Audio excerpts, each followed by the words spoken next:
Foolish mortal, you have inadvertently tuned into the forbidden frequency. It's zombie astronauts' frequency of fear.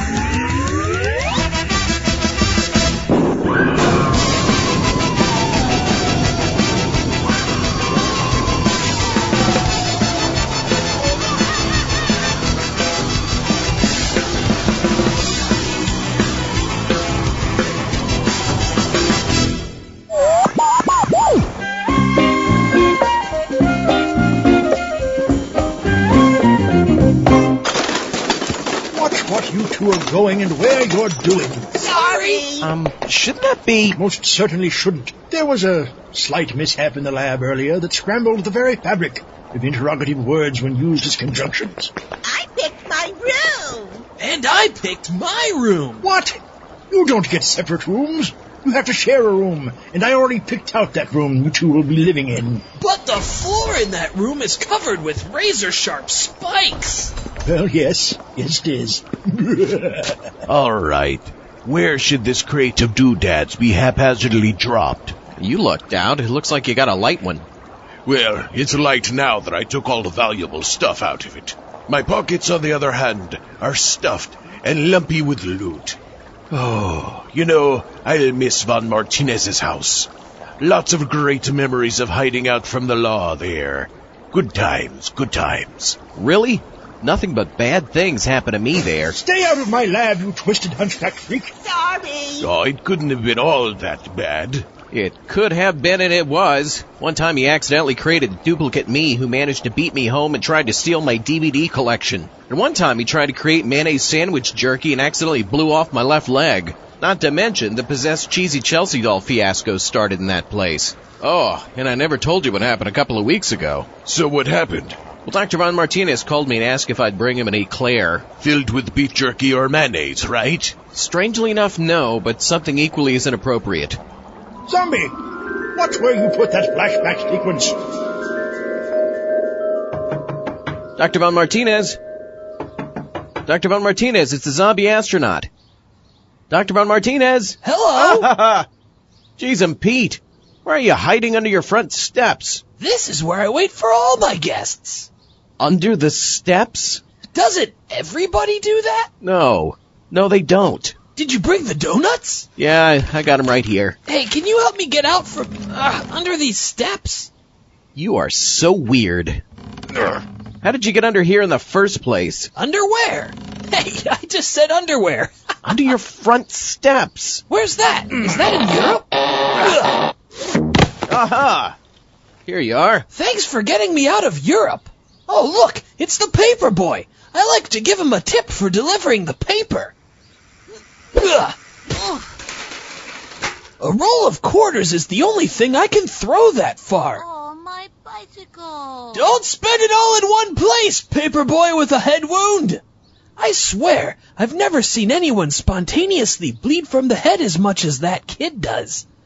You might want to buy a box of Band-Aids with that. Can we go inside now? Inside what? Oh, God. Wow, nice place you have here. Dr. Von Martinez, this is your house. Do you mean... Oh, thank you. Thank you, zombie. Oh, no one's ever given me something this nice before. It was already your house. Oh, really? Never mind then. Okay, here's your chocolate eclair. Oh, is it filled with refried beans? Yes, it's filled with refried beans. Yahoo! I had to fill it myself, though. The people at the donut shop refused. Oh, and a fresh brain for myself. Oh, man. What? Do you have that not-so-fresh feeling? What? No, I forgot to get the coffee. Hey, guess what? What? What? What? I thought you were... What? What did you want me to try to guess? Oh, that. I can make coffee. You have a coffee maker? I made one myself. You do know what coffee is, right? Of course I do, silly. You're sure? I mean, you're pretty perpetually confused. True, I am pretty in purple, but I do know what coffee is. Look! I got these blueprints off someone from the government. Let me see those. Oh, Dr. Von Martinez, this is...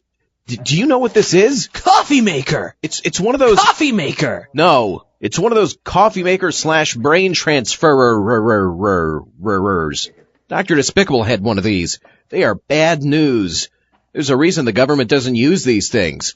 How much did you pay for these blueprints? That's the best part. They were on sale. Dr. Von Martinez, people don't sell government secrets at discount prices. It was cheap because these things are dangerous. What about all the other government secrets he sold me? What? I've been buying government secrets for years. They're like potato chips. You can't stop with just one. We can discuss the criminal implications of buying government secrets in a minute, but right now let's talk about you not building this, okay? But I told you I already built it. Ta-da! I just press this button and then we have coffee. No, Dr. Von Martinez! It's coffee time! So where does the coffee come out? Dr. Von Martinez, Yes, zombie? any idea why I might be in your body and you in mine? Is it elfin magic? I was thinking you hit the wrong button. Don't be silly. I probably just hit the wrong button. Well, switch us back. Oh well, it doesn't seem to be working. What? It doesn't... What? Here's the problem. This funny little part burnt up. I guess we'll just have funny brains. I don't want funny brains. I want my brain back in my body. But I can't. Not without that funny little part. And I don't have another funny little part. Then get another funny little part. I don't know where I got the first funny little part. Funny little parts don't grow on funny little trees, you know. I wish they did, 'cause I have a funny little tree over there. Dr. Von Martinez, that's a hat rack. Where, oh where could I get a funny little part to fix this? Fritos makes lunch much better. I'm f***ed up, Frank, and I'm f***ed up. What else would explain the self-mutilation and these low prices on all funny little parts at the funny little parts store? Right now, buy this funny little part for only $9.99 and get this funny little part at the low price of 3 for $1. That's right, 3 for $1. Crazy, huh? Well, I'd have to be crazy to be having naughty dreams about my own mother and to sell these funny little parts at such bargain basement prices. But wait, the deals don't stop there. Buy 2 of these funny little parts and get half of this funny little part free. A whole half for free. Is that crazy? Of course, I'm up. I'm up, Frank! Why else would I have gotten thrown out of my methadone clinic for packing around this gun? Or put all my funny little parts on sale for such low prices? So come to the funny little part store for all your funny little part needs. Tell them up Frank sent you. Well, we could start there. Look, let's get that funny little part and get this over with. Not so fast, Dr. Wilhelm von Martinez. Gasp! Who in the heck is that? You know very well who I am, Dr. von Martinez. I'm John Baines, Master Spy and member of the International Super Spy Lodge Local number 006. Bet you didn't expect that, did you? You're coming with me, von Martinez. We know all about the government secrets you've been buying. This time your goose is cooked. I have a goose? And who is... Oh my lord, what have you done to this poor man? He looks disgusting. Look, there's been a huge misunderstanding here. That's enough talk, von Martinez. We'll also charge you for the kidnapping and torture this miserable-looking individual with you. Him? I mean, me? I want to pet the goose. The poor soul is obviously deranged. Excuse me, do you need some Bactine? Funny story, Mr. Baines. You see, Dr. Von Martinez built this brain transferer, and we... Enough talk, you madman. I should have stayed under the steps this morning. Dr. Von Martinez, I've got a plan. Follow my lead. Mr. Baines, look over there. Where? Can't believe I fell for that again. Come back here. Through this restaurant. Pardon me. ain't supposed to be in here, man. Can I have an empanada? Dr. Von Martinez, through that balloon shop, Can I help you? through the inflation room. Where to now? There's a door! Where do we go now? Over here. Now, where has that mad scientist run off to?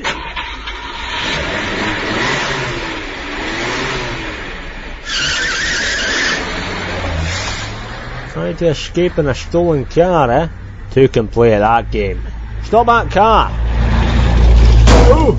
I stole this car fair and square, and no crazy butler's going to take it from me. Ugh. That's not the first time I've ever been hit by a car. Ugh. That's not the second time I've ever been hit by a car. Looks like Dr. Wilhelm von Martinez has escaped me. For now.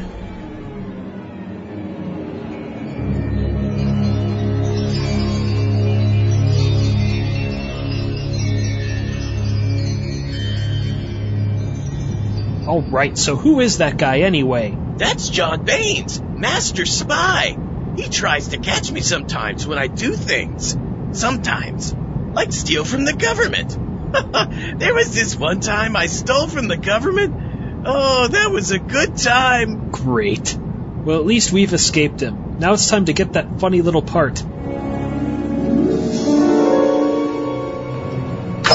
Welcome to the funny little part store. Why, hello, professional funny little part store greeter. Let's ask somebody to find this thing for us and get out of here. Excuse me. Oh, what is it? We're looking for this funny little part. No kidding. Maybe that's why you walked into the funny little part store. What? Stupid customers. Why, you... Dr. Von Martinez, eat his brain for me. Ew, gross. That's my body, darn it, and I want you to use it to eat this jerk's brain. Can't I just twist his nipple instead? Whatever, losers. Ugh, this whole brain transferal thing is really ticking me off. I do two things well, eat brains and create zombie hordes, and I can't do either one right now. Yuck. Making zombie horses sounds disgusting. Excuse me, we're looking for a funny little part, and, up Frank sent me? Oh, my goodness! What a dirty mouth! Maybe she hasn't seen the commercial. Ugh, I guess we'll just have to find that funny little part ourselves. While we try to track this down, why don't you listen to a little OTR? Our first taste of old-time radio is the first part of the suspense episode, Donovan's Brain, based on the novel by Kurt Siodmak. Listen now to part 1 of Donovan's Brain.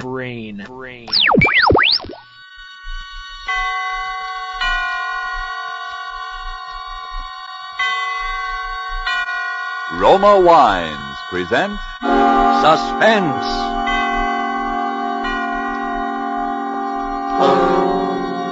This is the Man in Black, here to introduce this weekly half hour of Suspense. Tonight from Hollywood, we bring you as star Mr. Orson Welles. This will be the first of 2 consecutive performances by Mr. Welles, in which he will appear as the protagonist of Kurt Siodmak's novel, Donovan's Brain. The producer of Suspense and its sponsors, the Roma Wine Company of Fresno, California, feel that this story is so unusual that it merits more than our usual time. So in somewhat of a departure from established radio formulas, we will bring you the story of Donovan's Brain in 2 parts. Part 1 you will hear tonight, and Part 2 next Monday night at this same time. And now with Part 1 of Donovan's Brain, and with the performance of Orson Welles as Dr. Patrick Corey, we again hope to keep you in suspense.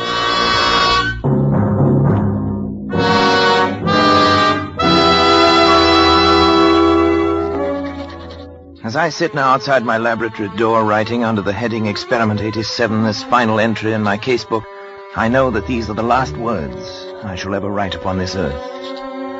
I neither ask nor expect forgiveness now or hereafter. But for those who seek some explanation, I refer them simply to this casebook. Let them read it carefully from its first entry on that ill-starred day of July the 13th.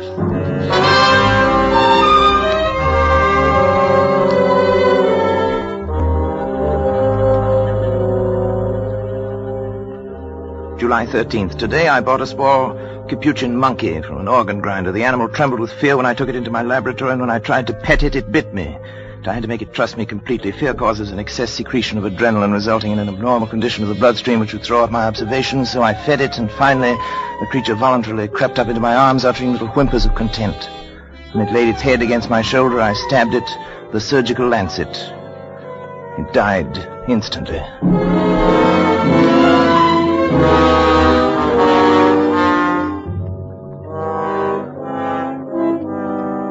Well, David? What do you think of it? Well, it's pretty amazing, all right. See what I've done, don't you? I think so. You think so? Good Lord, don't you know? Well, after all, Dad, I'm only a second-year medical I know, student. but what otherwise a second-year student? Who is it? It's me, Janet. Come in, darling. Patrick, Dr. Schrott is here to see you. Oh, come on in, Doctor. You know our son David, of course. Yes, of course. How are you, my boy? Fine, thanks, Doctor. Well, Patrick, hard at it as usual, I see. Patrick, you didn't eat the lunch I sent in to you. Well, what is it this time, Patrick? A brain. What? A brain, a monkey's brain. Oh. What about the brain, Patrick? I've been trying to see how long I can keep the tissue alive. Oh, is that it in that jar? There's considerably more to it than just a jar, though. Want to see how it works? Is it still alive? In a way, yes. It's a fairly simple device, actually, Doctor. Variation on Carrel's mechanical heart. The brain lies in a bath of blood serum. These rubber arteries are fixed to the vertebral and internal carotid arteries of the brain. The blood substance is forced through the cycle of Willis to feed the tissue. Over here, I've installed a small rotary pump that forces the blood circulation, you see? But how do you know it's alive? It's very easy to determine. The brain, when functioning, gives off infinitesimal electrical impulses. They can be measured. As a matter of fact, I've hooked the encephalograph up to a small amplifying system. The brain impulses can actually be heard. Here, I'll turn it on. See?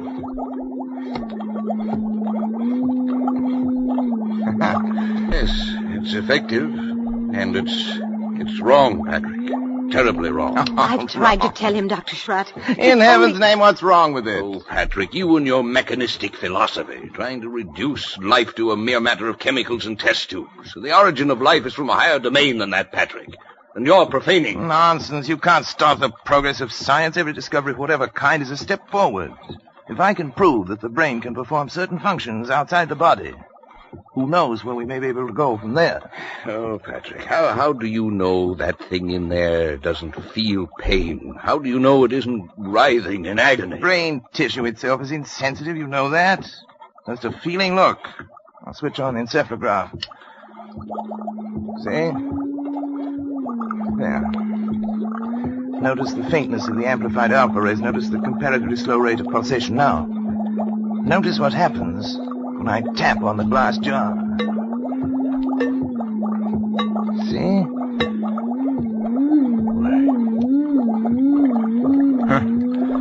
It feels. It thinks. I wouldn't go so far as to say that, but it certainly shows marked reaction to an external stimulus. I wouldn't have believed it possible. The trouble with you, Schrott, is that you don't really believe in science. Have it your own way, Patrick. That's when you can manufacture love and sympathy and kindness in a test tube. I'll be back. You leading, old boy? Yes. Patrick. Do me a favor, Patrick. Shut off the pump and let that poor thing in there die. Let it die? Huh. If it were within my power to grant, that little brain would live forever.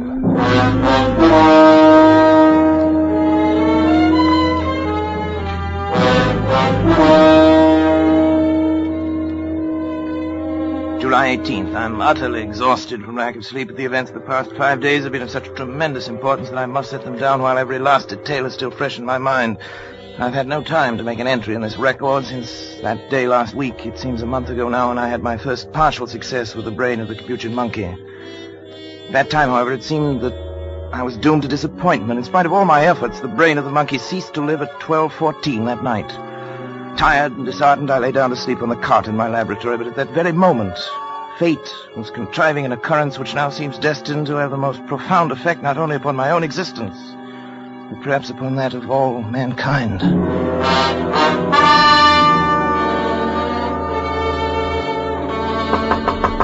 Hello? Hello, what is it? Dad! Oh, David, come in. What's the matter? It's Dr. Schrott. There's been an accident or something. He's pretty upset. All right, I'll come. Oh, Patrick, Sean. thank heavens, my boy. What's the matter, old boy? There's been a plane crash on the mountain. Only one of them was left alive, and I've brought him this far, but he needs an immediate operation. Sorry, that's your job, you're county physician. Patrick, it's multiple fractures of both legs. The arteries are severed, the legs will have to be amputated. Huh? You're not in any shape to do the job. Well, that's not my fault. Take him to the Phoenix Hospital. I'm not going to take responsibility. It's too far. We'd never get there in time. Patrick, please. It'd make me in a man's life, and your job as county physician. No, I'm not thinking of that, but it's an important man. William H. Donovan. The Wall Street Donovan? Yes. You've got to help me, Patrick. Donovan. What are his chances? About even, if we hurry. Well, bring him in. Oh, thank you, Patrick. Thank you. You'd better get some things on, David. You may have to help. Yes, and we'll use the laboratory table. Before you go, put the instruments in the sterilizer. And don't forget the Geely saw. Right. Oh, but what? I thought the Geely saw was only used for brain surgery.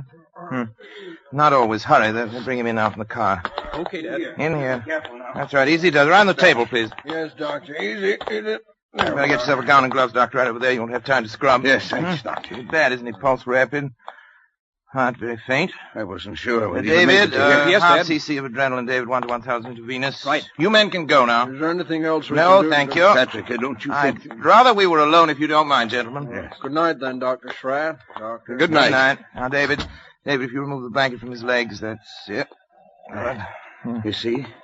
Fortunately, a forest ranger got to him right after the crash and had sense enough to put a tourniquet on each leg. Even so, yeah. Sure. We'll get it. Sure. What's he saying? Something like, sure. He said it over and over. I hadn't realized he was deformed. It doesn't show as much in his pictures. Patrick, don't you think we ought to begin? No, there's no use amputating those legs. No use? He'll be dead anyway by morning. Well, won't it? Suppose you're right, Patrick. You know I'm right. But still, we ought to try. We can't refuse to operate just We are because. going to operate. Syringe, please, David, the large one. Here you are, Dad. Spinal anesthetic. Will you give it Dr. Schratt? Right. Scalpel, please, David. Scalpel and the Geely saw. Geely saw? Patrick. Well... No, Patrick, I won't let you. After your performance tonight? Well, I have... But, Patrick, he's still alive. Precisely. My mistake with the monkey was that he was dead. I don't intend to make that mistake again. Come on, David, Patrick, the scalpel. Are you out of your mind? You're taking a man's life. I'm giving him life. Donovan would die anyway. But for a while at least, Donovan's brain will live.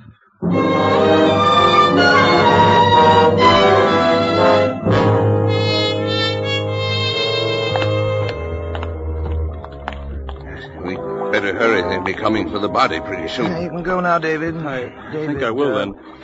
You understand, of course? Yes, I understand. Not a word to your mother or to anyone. I understand. Did you put something in the skull cavity Oh, so yes. the eyes won't fall? I filled it with cotton bandage, the whole cranium. It looked like any head injury. I hope nobody gets any ideas about an autopsy. You're the coroner. You can stop that. Look, Schratt. This is a chance that comes once in a lifetime. William Donovan had one of the greatest minds, has one of the greatest brains in the world today. And now you have it.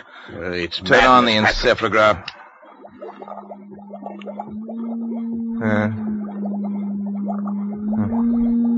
Simple alpha wave, of course. No different from the monkeys. You can't take a human brain out of its body and expect it to function. I suppose not, but... Schratt!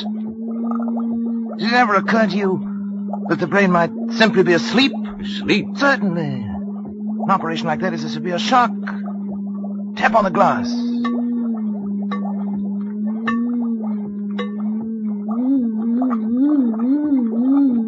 Good Lord, Patrick. Delta waves. It was asleep. You woke it up. It's actually conscious. You see, the three of us conducting this experiment now. You, and me, and William Horace Donovan.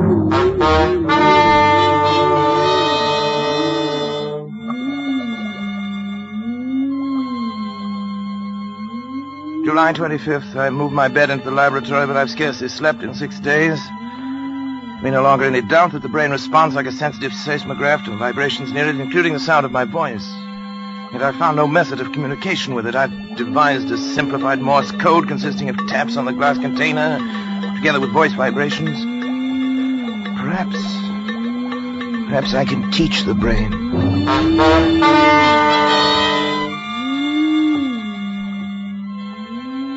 July 30th. Schrott has come to stay with me, half out of a feeling that he shares with me a common guilt, half out of scientific curiosity. I've scarcely seen him, and both David and Janice have been avoiding me, not that I really care. They've been tapping out my code on the side of the brain's container endlessly, day and night, over and over, 1,000 times, so that a baby could learn it, if the brain can learn. I sleep only when the brain itself falls into exhausted slumber. When it wakes again, I resume my tapping.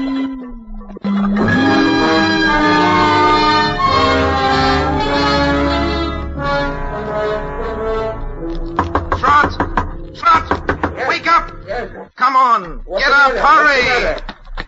Come on, I want to show you something. Something the matter? Yes, old boy, I want to show you something. Patrick, you look like a ghost. Where are we going? Back to the laboratory. I can't believe it myself. I may be dreaming delirious. What's happened? Come on. You hear that? Delta waves. Seems disturbed. You've got to check my observations for me. If my reasoning is wrong, tell me. I can't be sure of anything anymore. Yes. Now listen carefully. You'll know that I've been trying to communicate with the brain in code. Now, if I were able to cause a distinctive pattern of the brain's delta waves by a specific command in code, if the brain responded with the same pattern of sound each time I issued the command, it would prove that I'd succeeded in communicating with the brain, wouldn't it? Yes, Frederick, I think it would. Now, listen.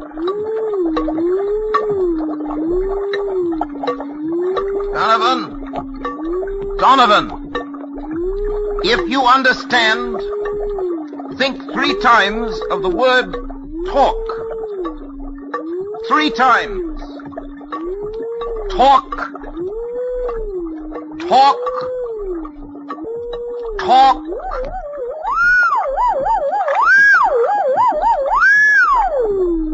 It answered. It spoke. Then I'm right.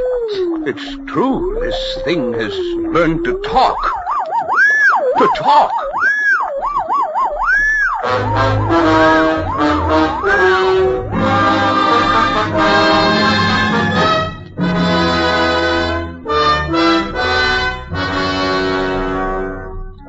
July 31st. Schrott is romanticizing, of course. The delta pattern is so infinitely complex that it would be utterly impossible ever to break it down into specific words, yet that it understands me, that it's trying to communicate with me, is certain. Schrott suggests mental telepathy, that I try to make my mind a blank, as the mediums call it, while at the same time increasing the energy content of the plasma that feeds the brain in the hope of stepping up the brain's electrical potential as one would step up the power of a radio station. Naturally, telepathy is nonsense, but the feeding theory intrigues me. I shall try it.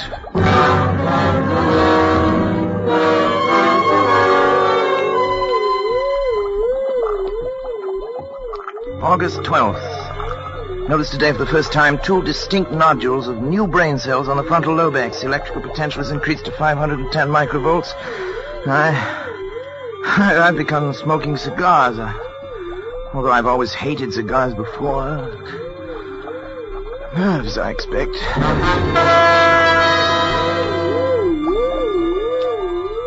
August 22nd, nodules still growing, electrical potential 1450, but with no observable results. Lately felt a compelling urge to know more of Donovan's life and have collected every available scrap of information about him. A strange man he was. Strange, ruthless, actually evil in many ways, but nonetheless an extraordinarily brilliant mind.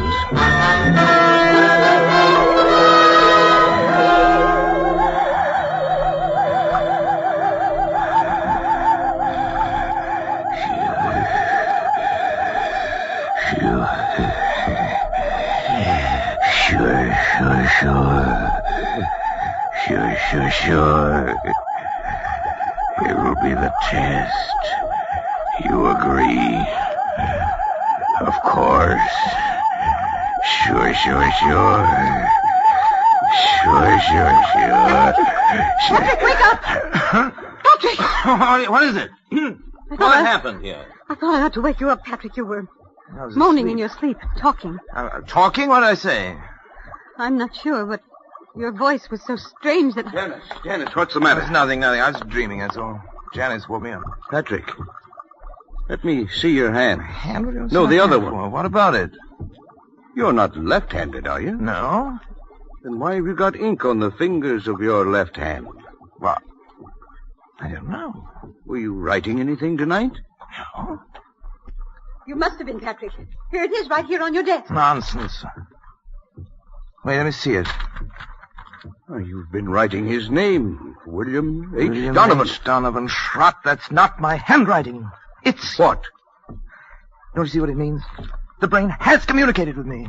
Patrick, you don't... Look here. Look at this magazine article. Here's a reproduction of his signature. And he was left-handed, too. It says so here. Why, it is. It is exactly the what same. What a fool I've been. Look at this picture, smoking a cigar. With his left hand. I wondered why it suddenly started smoking cigars. The same brand, too. Janice, try to remember what you heard me saying just before you woke me up. Come on, Janice.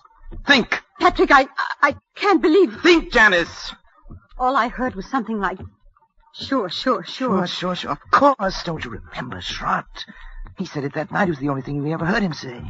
It was an expression of his. It tells about that in one of the articles, too. Yes, there it is. It wasn't your voice. It wasn't my voice. You see, the brain has grown.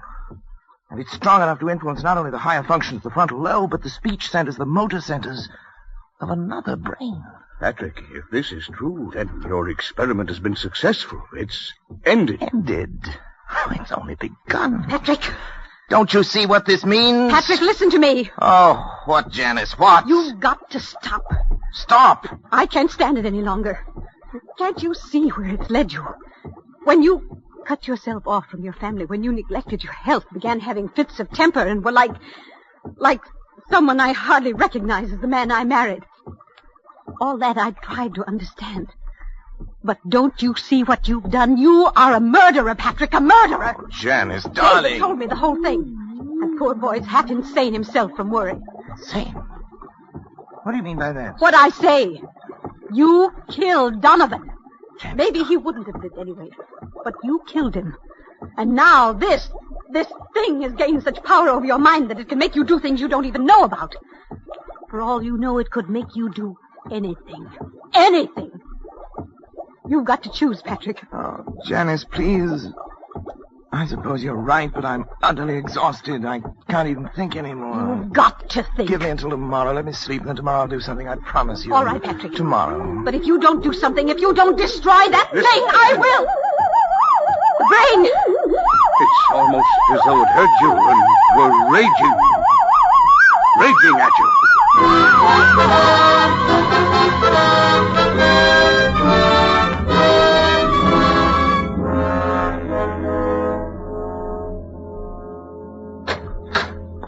This way, please, Dr. Come on, darling. But, Patrick, why are we going in here? A psychiatric clinic? I told you I'd do something, Janice. I've got an idea. You mean you're having yourself psychoanalyzed? Well... Something like that? Something like that. I'll tell you about it later. First, I want you to talk to this man alone. Dr. Zanger, this is Dr. Corey. Oh, how do you do, Dr. Corey? How do you I've heard do, something Dr. of Zanger? your work. Oh, yes. And this is Mrs. Corey. Of course, excuse me. I'm happy to meet you, Mrs. Corey. Thank you, Doctor. Won't you come into my office? I will certainly. Janice, would you mind, darling, waiting in the reception room? I'll be out in just a moment. Thank you. Why, certainly, dear. In here, please, Doctor. Very well. Doctor, she seems quite normal. I'd expected from what you told me on the telephone that... I know. I can assure you I hate to tell you this, but, Doctor, she's quite insane. I see. Yes, paranoia. She's always been, jealous of my work. And, well, last little while she's got a delusion that she thinks I've made some kind of a monster up in my laboratory. It controls my mind and controls my actions. So I'm putting her completely in your hands. Oh, well, it's of course a little unusual, but since you are yourself a medical man... That's right. You definitely wish to commit her then, huh? Yes. Yes. You have the papers. Oh, yeah, here you are. Just your signature will be enough, Doc. All right. There you are. You let me know about everything, won't you? Oh, naturally, Doctor. We keep you informed. Thank you. Well, goodbye then, Dr. Corey. We'll do what we can. Oh, right. Patrick? Mrs. Corey is staying with us, Miss Wilcox. Yes, Dr. Zanger. Patrick? Come back! Patrick! It's all right, Mrs. Corey. Just come with me, please. Patrick! No. Where are you going? Let me go! Let me go! Oh, Dr. Corey? Yes? Oh, about the bill, how do you wish it to be handled? The bill? The bill? Sure. I'll take care of it by the week. The checks will be signed William H. Donovan. Sure.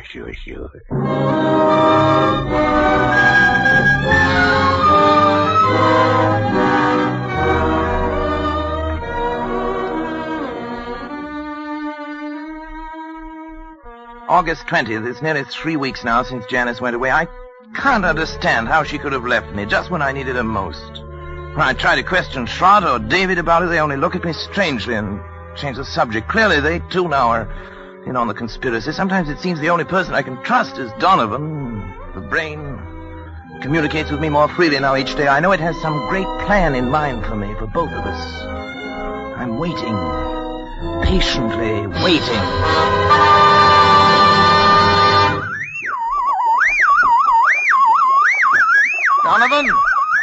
Donovan, I'm listening, Donovan. Don't be angry, Donovan. I'm trying to understand. I'm listening, Donovan. I'm listening. I'm listening. Sure.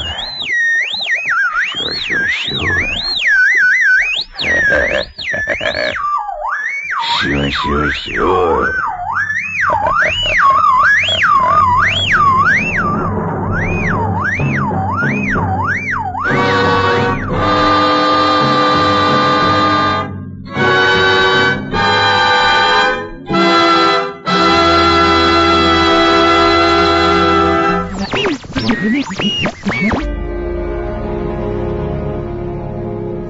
Oh, finally. Are you sure this is the funny little part we need? Absolutely. Positively? Absitively? If you're sure this is it, let's just check out and get this machine fixed. If I'm you for much longer, I'm gonna commit suicide. Hello there. Welcome to the funny little part store. Hello there, old-timer. Shay, I don't suppose you've seen a mad scientist in a walking hamburger patty in the store recently, have you? Oh, crap. Right here? No, you idiot, it's John Baines. Oh, crap. Let's buy this thing and get out of here. You were looking for a funny little part, did you, Shay? No kidding, though, Wade. Everyone comes in here looking for a funny little part. It's the funny little part store. Jeez, you're so lame. Oh, you broke my nose. Did I? Well, maybe that's why I came in here. I'm gonna tell my mom. Hello. Did you find the funny little part you were looking for? Yeah. Just check us out, would you? What do you know? This is the 1 millionth funny little part we've ever sold. You win a fabulous prize. Aha! Keep the change. So what fabulousness do we win? Come on. So now what? Dude, can you spare a quarter? Dr. Von Martinez, jump onto that slacker. What? Look, buddy, I'll give you $20 if you run that way. I don't know, dude. I'm pretty lazy by nature. 40. I'll give you $40. You've got a deal, dude. Do I need to make horse noises or anything? Just run! Sure thing, dude. Riding a lazy teenager's shoulders to freedom, Dr. Von Martinez? Well, who can play at that game? Oh, mercy. Follow that teenage loser. I wasn't really planning on going in that direction. I was just out walking Mr. Mew Mew and... Wow. That's enough, Mr. Mew Mew, and trying to talk to a guy in a tuxedo on my shoulders. Wow. So anyway, I was walking Mr. Mew Mew to the park. I wasn't planning on going that way at all. She's resisting. I'll have to turn on the charm. I beg your pardon. I had no idea I was sitting on the shoulders of Aphrodite herself. Mister, I don't have an afro. My hair's just a little frizzy today. Your eyes are like two shiny pools of hot chocolate. Mercy. Your lips are like cheap licorice whips. Heavens. That's enough, Mr. Mew Mew. I think I'm about to get lucky. How about we go chasing after that kid with the mad scientist and the living sausage link on his shoulders? Then maybe we can, you know... Oh, mercy. Hold on, Mr. Mew Mew. We're going for a little jog.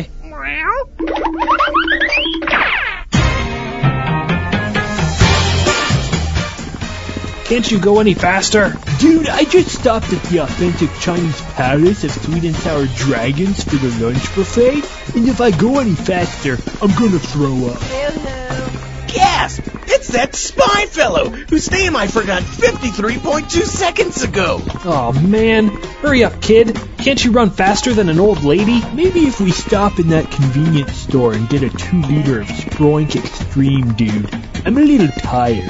Can I stop for a nap? Ugh. Maybe if I call Dr. Despicable, he can help us out.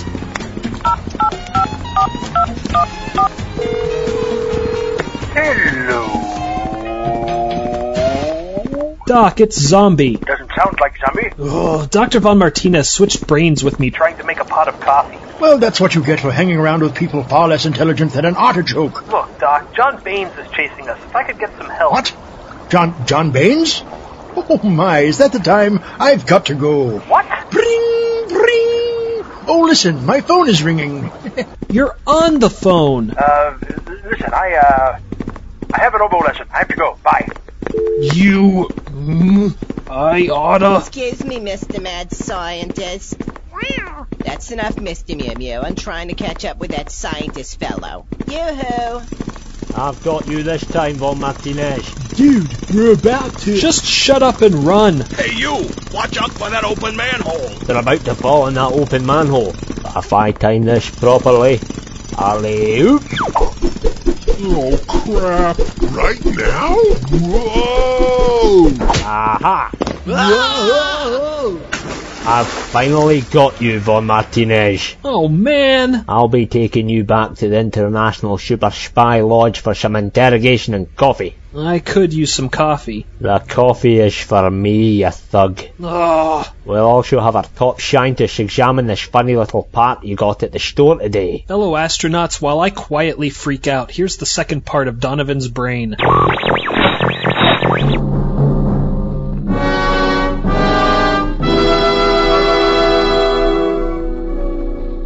As I sit outside my laboratory door writing, under the heading Experiment 87, this final entry in my casebook, I know that these are the last words I shall ever write upon this earth. For those who seek some explanation, I refer them simply to this casebook. Let them read it carefully. Perhaps they may then in some measure understand, if not condone, the awful circumstances under which I have been driven to the most appalling crime against God and nature that it has ever been the fate of mortal man to perpetrate.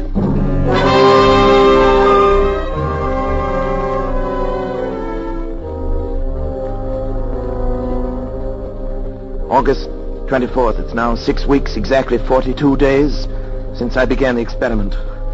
For 6 weeks, by artificial means alone, I've kept alive a human brain, completely detached from the body, floating in a bath of serum, nourished by a synthetic blood plasma fed through its arteries by an electric pump. It has remained alive. Not only alive, but I have succeeded in communicating with it. For I've even induced new growth of brain cells and so tremendously increased its mental faculties that by sheer brain power alone, it has actually been able to communicate its thoughts to me. And each day my communion with that living, pulsing mass of gray matter that was the brain of William Donovan becomes stronger and stronger. Even now I sense it striving to reveal some plan to me, something so truly world-shaking in its implications that only such an organism, developed to a point thousands of years ahead of its time, could ever have conceived it. So far I sense this only, but soon I shall know. Indeed, I shall be partner in its execution. What a fool I was ever to have considered for a moment my wife's demand that I end the experiment. It's because I refused, of course, that Janice left me a week ago without so much as a word of explanation or farewell. Even my son David and my assistant Schrott are privy to this conspiracy to thwart me, for when I ask about Janice, they pretend to know nothing. They seek to avoid my questions. But the brain will live. Yes, I can hear it now. Its delta waves quite audible over the amplifying system I've arranged for it. Almost as though it were calling to me, trying to speak to me. The brain will live.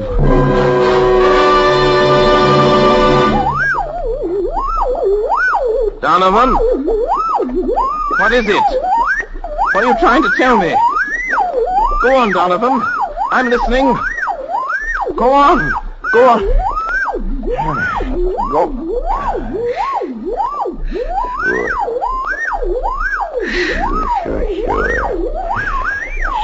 Sure. Who is it? Me, Patrick, and David. What do you want? I want to talk to you, Dad. I have no time to talk. I'm busy. I'm Open the sorry. door, Go Patrick. away, I tell you. I'm busy. Please, Dad. Can't you two leave me alone?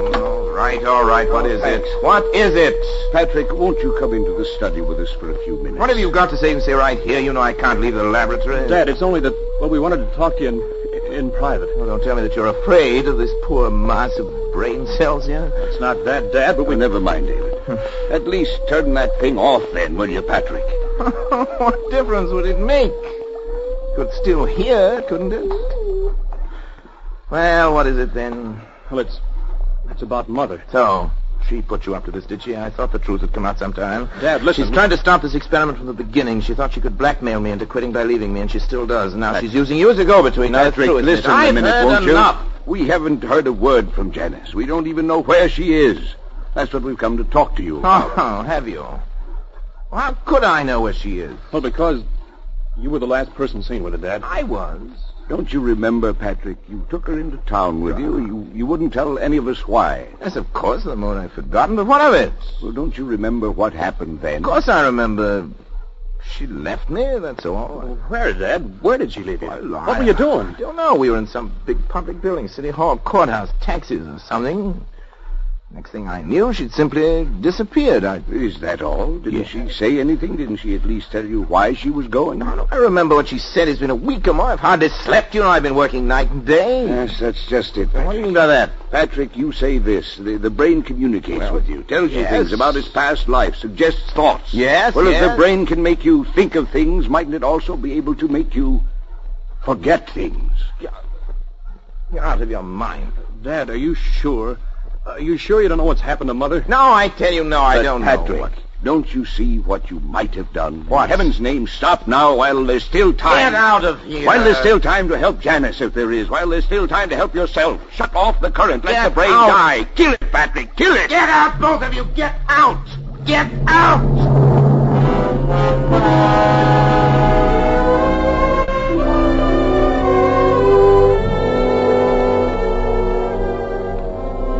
August 26th. The brain continues to communicate thought fragments more and more easily, but nothing further on what I've come to think of as the plan.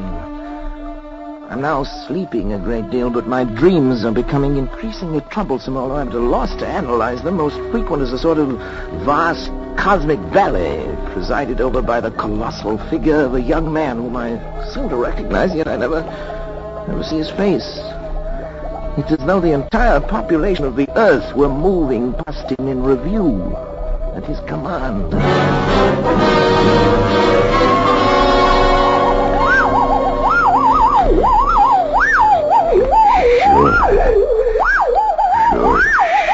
Sure. Now. Do it now. Now. Sure, now. Help me, someone! Shut! let go, Dad! David! Had to, Dad. Never mind now. Here, help me with Shot. He's fainted. No, David, don't let him. It's all right now. Here's a glass of water. What's the matter? You're trembling all over. You're looking I at me can't. that way for you. Look, I'm frightened out to death. Dad, you... What happened here anyway? I came and found you on the floor with your hands around your own throat. Stand in for me. Why's your luggage all packed? I was going to leave. Leave? In the middle of the night? Why? Because the fuse box has been opened. It was you, Shot. You were going to shut off the current. You were going to kill the brain. Patrick, you tried to strangle me. What? It's true, Dad. That's why I had to slap you. But that's absurd. I came in here and found Shot with his hands around his own throat. He was strangling himself. Dad, please think a minute. Nobody can strangle himself. Look at these marks on my throat. Oh. You think I could have done that? Well, it's not possible, and yet... It's true, Patrick, that I tried to shut off the current. I was afraid for you. But as I opened the fuse box, I heard the delta waves in the laboratory suddenly become stronger and louder than they'd ever been before. And then... Then I... Yes. Then the brain knew? And you even spoke in Donovan's voice, Donovan's Patrick. Voice, his That voice. recurring phrase of his, sure, sure, sure, in his very tones, his very accent. Sure. You've created a monster, Patrick. It has the power to make me commit murder. The brain must die. Pull the switch in the fuse box, Patrick. It will only be a matter of seconds, Yes. and then... Yes, But You've got to, Patrick. Shot, David, help me. I can't move. Come in. Pull the switch, hurry. Shot, David, go on. You too? It's paralyzed, dispatch. Huh? The brain won't let itself be killed. Then it has the power to live on. And on. To command us as long as we live. To make us do anything it wants. To kill. Murder. Dad, what are we going to do? Listen. The brain. It's laughing.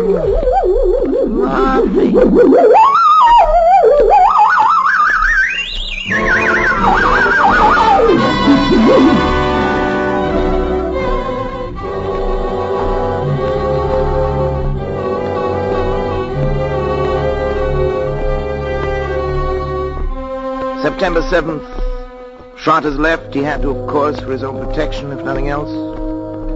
Before he left, he swore to eternal secrecy and going to try to find Janice. The very thought that any harm might come to her through me is enough to drive me almost mad.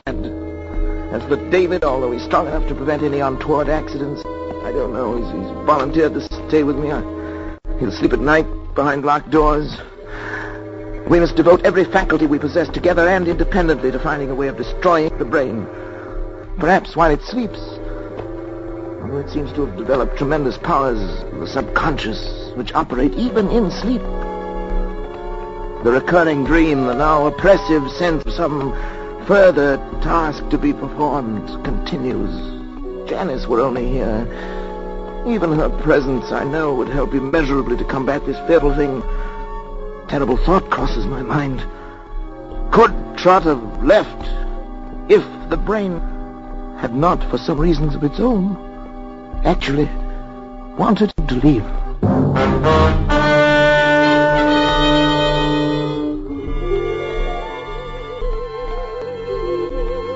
September 10th. My thoughts are less and less my own.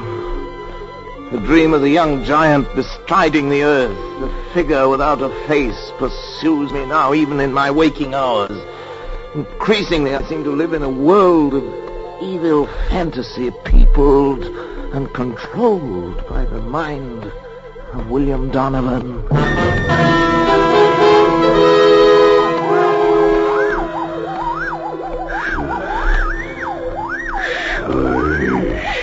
Sure. It's not much time, but time enough.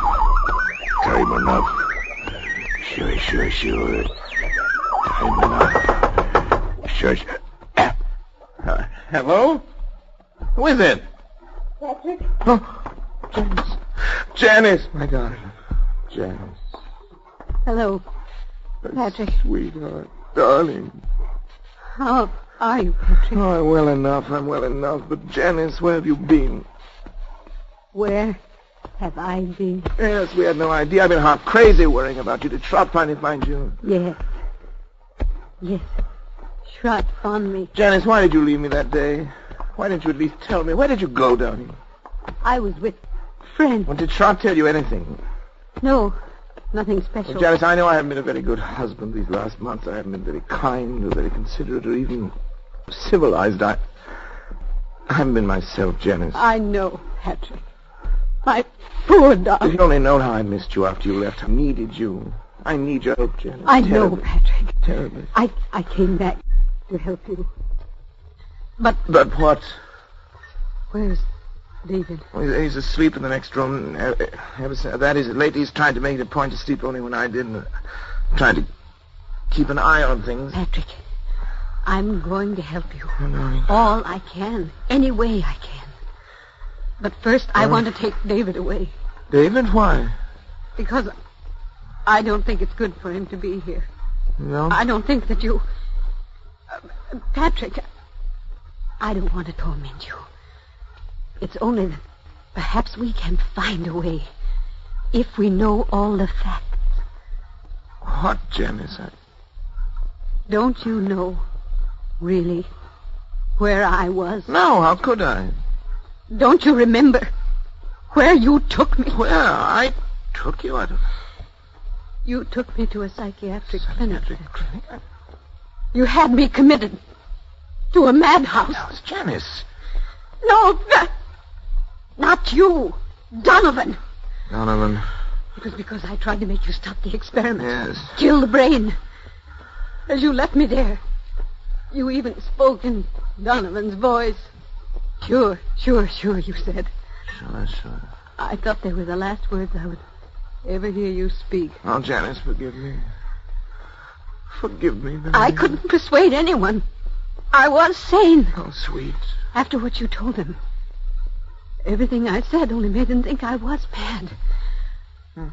I'm not mad. Am I, Patrick?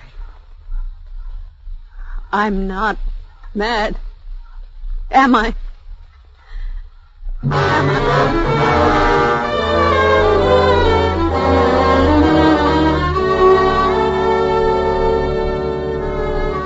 Janice will be gone for some 3 hours. I've sent her into town for Dr. Zanger, the psychiatrist. Maybe he can help, but now suddenly I'm overcome with the thought of the humiliation I shall have to suffer when other medical men become aware of the position I'm in. It'll be the end of my career, my reputation, all my hopes. Folly to think that Zanger'd keep it to himself, indeed. He'd have no right to. I can bear it if I must, but another way, a possibility occurs to me, and I've been thinking it over. There's no harm in trying it in any event. I must try. I have 3 hours.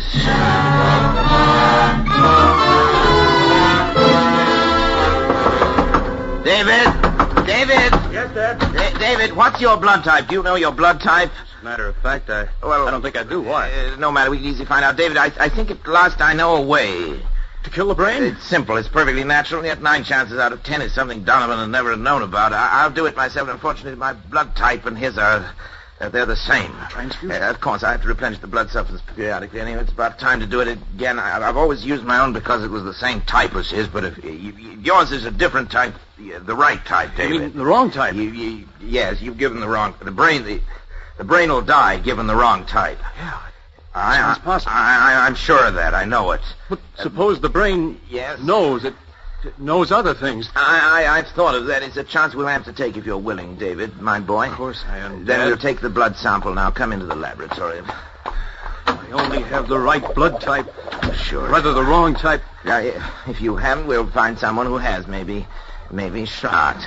Now, lie down there on the table, David. We want a tourniquet on your arm here. I'll A put it small on. syringe will do it. Go ahead, I'm ready. David, don't watch me. It'll be easier if you don't. For me.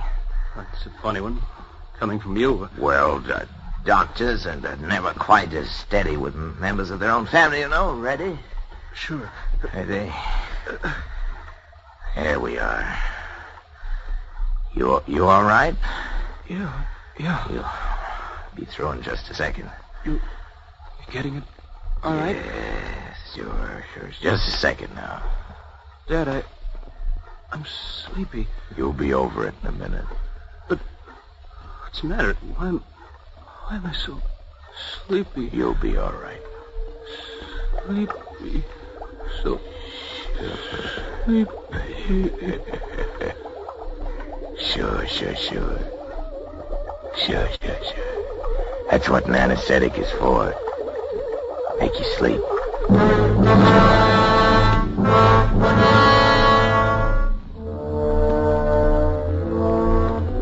I was somewhat surprised to find the instruments sterilized, already laid out, but I worked more rapidly and skillfully than ever before in my life, I think. I made an incision just below the hairline, laying back the scalp as far as the base of the skull. I trepanned the cranium at 2-centimeter intervals, working back and downwards to the upper edge of the occipital bone. With the Geely saw, I cut through the connecting bone structure and removed the entire top of the cranium, placing it in saline solution to preserve it. I made a semicircular incision in the dura mater, laying it to one side, exposing the brain. As I dissected out the facial, auditory, and pneumogastric nerves to free the medulla oblongata, I became conscious of an insistent clamoring, something like a mounting hysteria in the distant reaches of my mind. Almost as strong as the irresistible compulsion that drove me on. But my hand did not falter. With a sure stroke, I severed the spinal cord just below the first cervical nerve.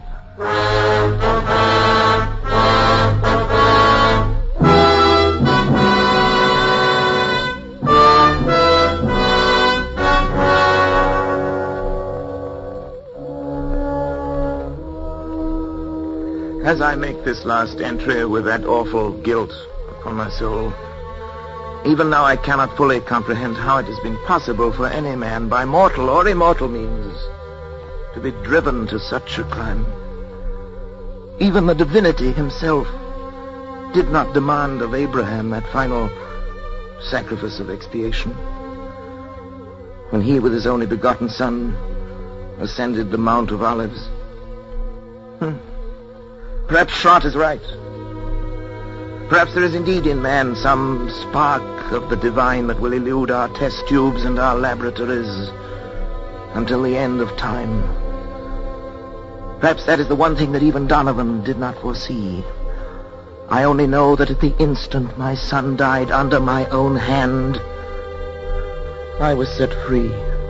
At that instant, I saw and understood for the first time that monstrous plan born in the brain of William Donovan, of which I was to be the instrument.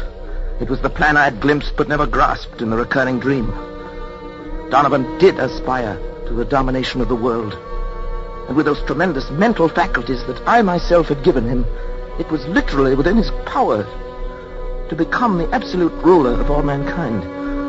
Only one thing was lacking, a young, strong body into which those ever-growing brain cells could graft and affix themselves to live on, and on perhaps for centuries. He chose the body of my son, and now, my son, at last too late. I am free to destroy this foul thing of my creation. I know it as surely as I know that my own life must be forfeit. And the brain also knows. I can hear the disturbed, erratic oscillations of the delta waves coming through the laboratory door. But there's no room left in me now for fear. I shall take the 6 steps from the desk where I'm writing this across to the laboratory door. How often I've taken them in happier times. I shall open the door, close it behind me for the last time, and write finis to the mortal life of Patrick Arthur Corey and the brain of William Horace Donovan. May others learn from the record I leave here the lessons I've learned so bitterly and profit by them. And for the things that I have done, May God have mercy on my soul.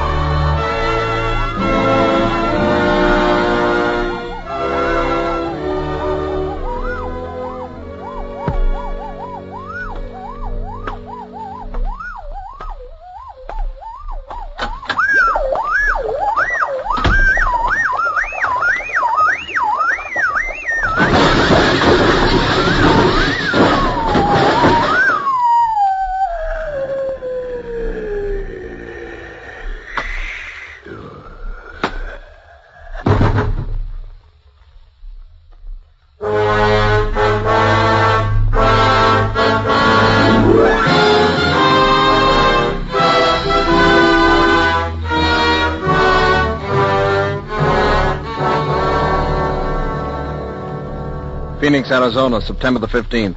The bodies of Dr. Patrick Arthur Corey and his son David were found in Dr. Corey's own laboratory early today. Young Corey had apparently died on the operating table as a result of a delicate brain operation performed by his father. In the case of Dr. Corey, medical authorities gave as their opinion that he might have died of shock as a result of the unsuccessful operation on his son. A curious feature of the case was the fact that numerous pieces of tissue identified as being from a human brain were found scattered about the laboratory floor, while a larger section of brain was found in the midst of an elaborate apparatus, evidently part of a scientific experiment. Medical authorities stated, however, that they were unable to explain the nature of the apparatus, and that the brain itself was in such a state of decomposition as to indicate that it had been dead and slowly decaying for at least 3 months. Dr. Corey is survived by his wife, Janice. She was committed to the County Asylum for the Insane late this afternoon. Burial of Dr. Corey will be at the Mount of Olives Cemetery.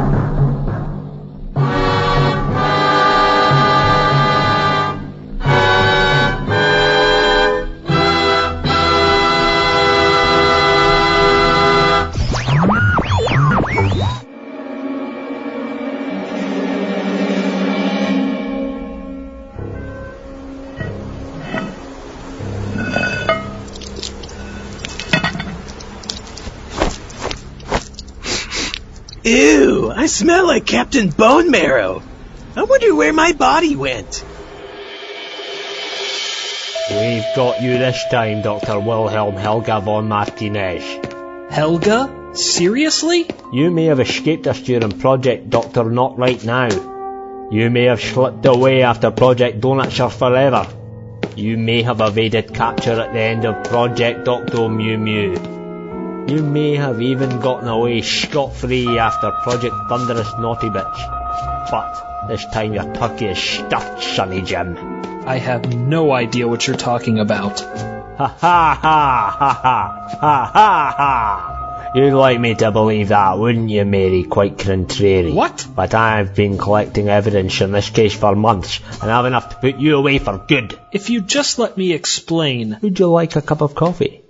Yes, actually. I've been dying for a cup of coffee all day. Here you go, Doctor. Ow! I think you broke my nose. See, Jack Sprat, I'm the good cop and the bad cop. Taste the confusion. What do you want from me? I want the big fish, little Bo Peep. Do you get my drift?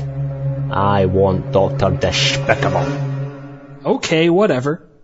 Really? Why not?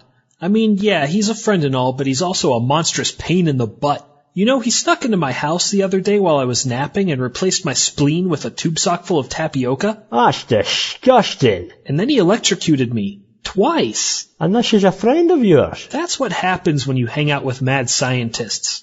I even called him earlier for assistance when you were chasing us and he hung up on me. Haha, with friends like that. Tell me about it. Look, if you get me a pen and a piece of paper, I'll draw you a map. Well, alright. I mean, if it's not a problem. Not at all.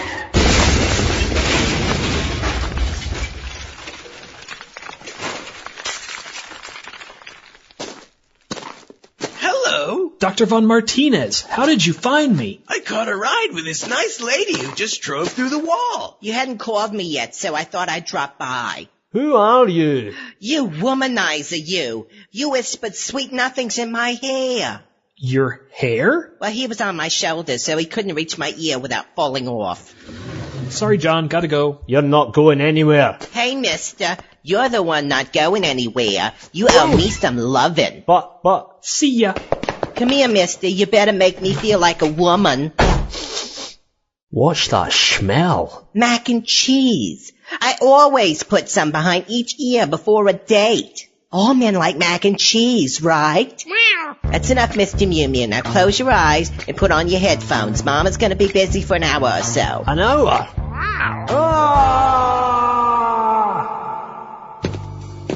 Now where would they keep that funny little part? I'll bet Tony Danza would know. How would Tony Danza know? He knows things. We have to hurry up before Baines catches up with us. How are we going to find out where they keep that funny little part? This way, ladies and gentlemen. We're almost finished with our tour. The last thing we'll see is the International Super Spy Lodge Evidence Room. This is where the international super spies keep any of the gadgets they confiscate from the villains they take into custody. Ooh. And this is where they keep the funny little parts. Looks like they only have one in here. Pardon us. Excuse us. Who are you? We're funny little part inspectors. Hello. I'll just take this. Thanks so much. Enjoy your tour, everybody. Be sure to stop at the gift shop on your way out. Dr. Von Martinez. I thought you were... My trouser button contains a sleeping gas dispenser built by international super scientist LMNOP. Now we'll see how clever your trousers are. Run some more. Okay, whatever. I have no idea what's going on. I'm just along for the ride. Come on. Come back here.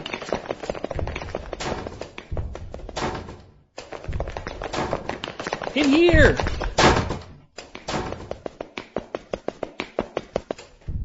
Oops. Come back here. Is it safe to come out? Get back in. I'm sorry. I thought the gift shop was in there. Aha. Oops. Oh, terribly sorry about that. Oops. Come back here. Over there. Over there? Dr. Von Martinez. Dr. Von Martinez. Ah! I've got you now, little Jack Horner. My spleen. Hello? Zombie? Oh, zombie astronaut! Just stay where you are, sausage boy. My spine! Dr. Von Martinez. Coming! Not so fast, Huey and Dewey Louie. You've got to be kidding me. You win this time, Von Martinez. But I'll be back. I'll be back. This better work. It will! It better work or I will kill you. It will! Testing. Me. Hey, it worked! I'm me! And I'm me! Yeah! We're both me! No, you're you. I'm me. I'm you? No, you're you. I'm me. How can you be me and you at the same time? No. Where's that coffee making brain transferring? Are you going to make some coffee? Whoa! See if I ever put refried beans in your donut again. I have company! Complete waste of a day, and what a freaking headache. Let's not forget about the whole Big Zaboo fiasco. To paraphrase, unlucky in life, lucky in cards. I suck at cards. Well, you're just useless, aren't you? Von Martinez, get off that machine. This machine? Of course that machine. That's the machine you've managed to climb halfway up the side of, you accomplished idiot. That's too kind. That wasn't a compliment. Why are you up there? Well, I was headed back to the car to get another box, and I guess I got lost. You do realize you didn't climb up or down anything to get from the car in the first place, right? I know! Weird, huh? Get off of there immediately. That's an experimental atmospheric molestation device. I've been working on it for months. All right, Wow. I'm not sure how to get off this thing. Oh, Just jump off of it. He's pretty high up there. He might hurt himself. I know! Maybe if I grab this red lever, I can just swing off and land on that table down there with all the glass stuff on it. Don't touch that lever! Made it to the table, and I only got 3 shards of glass stuck in my arm. Great Aphrodite's udders. It's suddenly freezing in here. Well, wow, it is cold all of a sudden. That's because Dr. Von Muttonhead here started the atmospheric molestation device and triggered the next ice age. And you know what that means. Snowball fight! Have I mentioned lately how much I hate all of you? For Your Brain Only was written by W. Ralph Walters, with additional dialogue by Brent Hanks and K.C. Locke. Dr. Wilhelm von Martinez was Brent Hanks. The Paperboy was Kim Giannopoulos. John Baines was David McIver. The Chinese restaurant cook was K.C. Locke. The old lady in the balloon shop and the funny little parts store checkout clerk were Kim Giannopoulos. The slacker kid was Brent Hanks. The International Super Spy Lodge tour guide was Therese Chevis. Dr. Despicable appeared courtesy of the Weather Channel. All other voices by W. Ralph Walters. The theme song was performed by